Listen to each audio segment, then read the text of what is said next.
John, how are you? Good morning, Dan.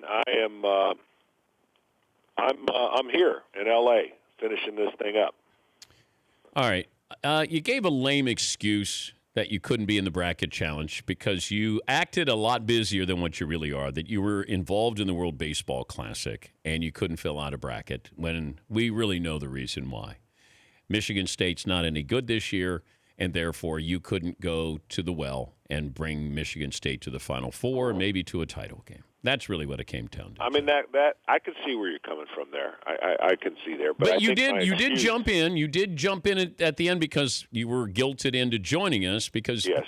John, you're not that busy with the World Baseball Classic. Well, I mean, I have been on the road, Dan, for 30 out of the last 33 days. So I am road weary, and I guess I've been listening to the NBA thing. I could have taken a couple games off, for this classic, but I didn't do it.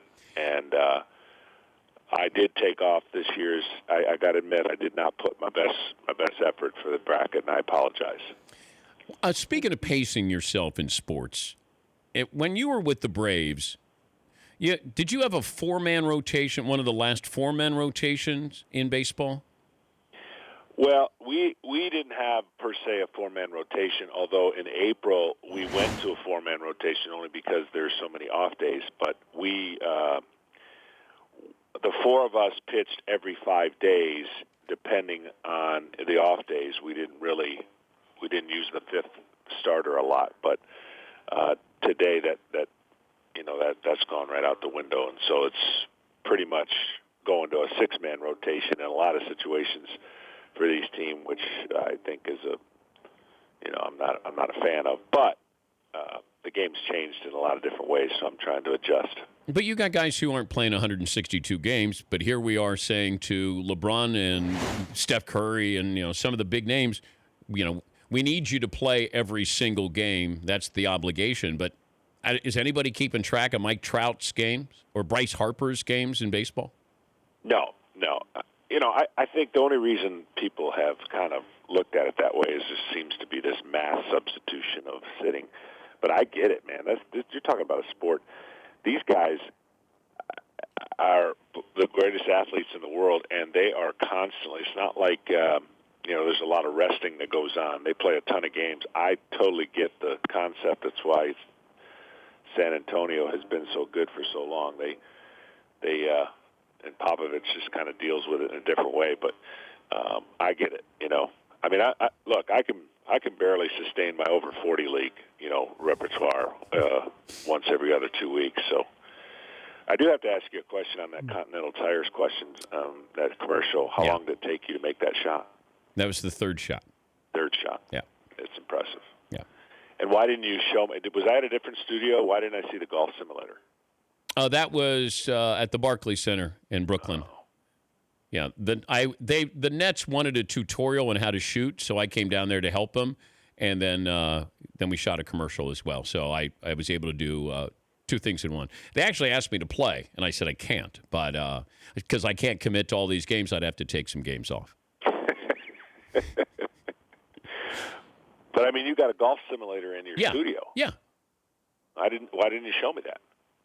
Well, when? You didn't. It wasn't in the commercial. It's a basketball commercial. No, I know that. Well, why didn't you stop by? But I'm talking about your golf simulator. That was I at a different studio? Yeah, you were in New York. I have a New York studio, and then I have one here, and then one in Los Angeles. Okay. All right. I just hoping you weren't holding on. No. I wouldn't do that to you. No, absolutely not. If I gave you the Cubs of the field, who are you taking? Well, I mean, the Cubs certainly are going to be one of the favorites, right? But I would take the field just because it's so difficult. I don't care how good you are. It's so difficult to repeat. I mean, you're getting everybody's best shot all the time. And so as dynamic as the Cubs are going to be, if you press me against it, I'd take the field just because there's so many good teams. Of the elite teams, there's enough teams that can take care of business. He's John Smoltz. He'll be part of the World Baseball Classic. That'll be coming up tonight, USA versus Japan. And then the winner gets Puerto Rico tomorrow night, championship game. Saw where Joe Madden said, why don't we have a best of three with the winner of the World Baseball Classic against the World Series champs? What do you make of that? Yeah, I mean, there's a lot of ways that people have been trying to figure out how to make this, even better or condense it. I just don't think you're going to get a team that just finishes a long season want to compete against the best. I've always said, and I think you've heard me say it, I would love to utilize the All-Star break, shut it down for a week, and have a condensed, maybe the top four play two games, kind of what we got here in L.A. In mid-season, or play USA versus the world within our own sport. There's a lot of people that weigh in on how this thing gets done every 4 years.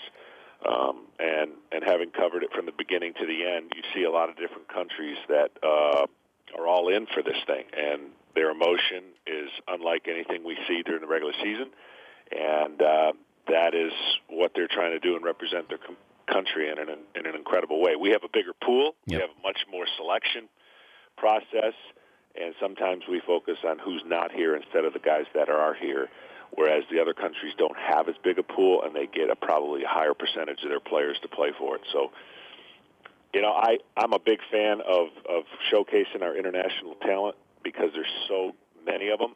I would love to see it. I don't know if it'll ever happen, but I'd love to see it during the All-Star break.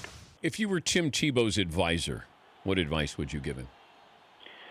Oh, man. I think the one thing that people don't recognize is the incredible impact this guy makes around the world. Forget the country. Forget our United States. I'm in awe of what he does off the field. So whatever he does on the field and whatever people, want to be critical of him, that's their right. My advice would be keep making the impact you're making outside the field, and regardless of what people think, whether you're ever going to play the game or not, somebody wants you part of their organizations, and they're valuing what he does impact-wise around the players he's around. So I'm never going to be, I told you this before, I'm never going to be one that suggests what somebody should or shouldn't do based on the percentages of success. Do you believe it's real, John? For what he's done off the field. Do you believe this is real on the field? That he wants to get to the show and he's going to be in low A ball? Oh, I believe what he's trying to do is real. Whether or not he's able to succeed is irrelevant because somebody is giving him that chance. If it was a year-long campaign to try and do this and nobody was knocking at the door and giving him a chance, then that'd be a little different. But somebody's giving him a chance, so I think that part is definitely real. Rick Ankiel's got a book where he talks about that he had to calm his nerves, that he drank before games and big games, a matchup with Randy Johnson. How common is this? Well, I've never seen it, but I wouldn't think that's too common if more people have had the opportunity. But I can certainly appreciate, his honesty to put it in the book. I had to actually drink myself to when you were pitching for the Red Sox, though. I can totally understand that, and I don't blame you. And I hope for the sake of a lot of people, I'm glad it wasn't that long, right?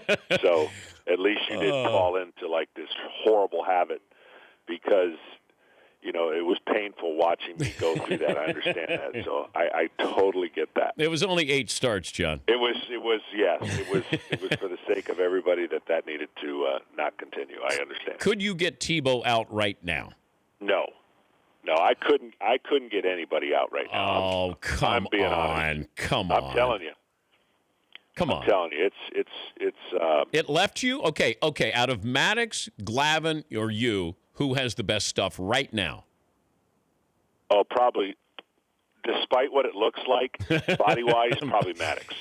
Did you see the bit that he was doing where he was throwing BP with Chris Bryant? Yes. Oh, I thought it was excellent. That was awesome because he's he's Maddox. He's just making it move a little bit. And you could see Bryant going, oh, man, this guy's got a little bit of something there. It was absolutely it ranked right up there with their chicks dig the long ball. I mean, they're sneaky, and when they can get it done. But yeah, Maddox, then Glavine, and then me. As far as it just doesn't work. My shoulder doesn't work anymore. Well, it was good while it lasted, though, Johnny. Yeah, absolutely. You can have more of this sense of humor on display tonight. The World Baseball Classic, that'll be on the MLB Network with Matt Vasgersian, is one of the original voices of the XFL. Matt Vasgersian. That is correct. It'll be Team USA against Japan at 9 Eastern on the MLB Network. I think we'll get this one under 4 hours. Well, good luck with that, John. I'll talk fast. Thank you, John. All right, thanks for having me. That's John Smoltz, Hall of Fame pitcher. Yeah, he made it seem like he was really busy. When Fritzy goes, yeah, Smoltz says he's too busy with the World Baseball Classic. I go, no, Michigan State's not any good. If Michigan State was a top 5 team, well, he'd have a whole lot of time for this. The Dan Patrick Show, weekday mornings on Audience.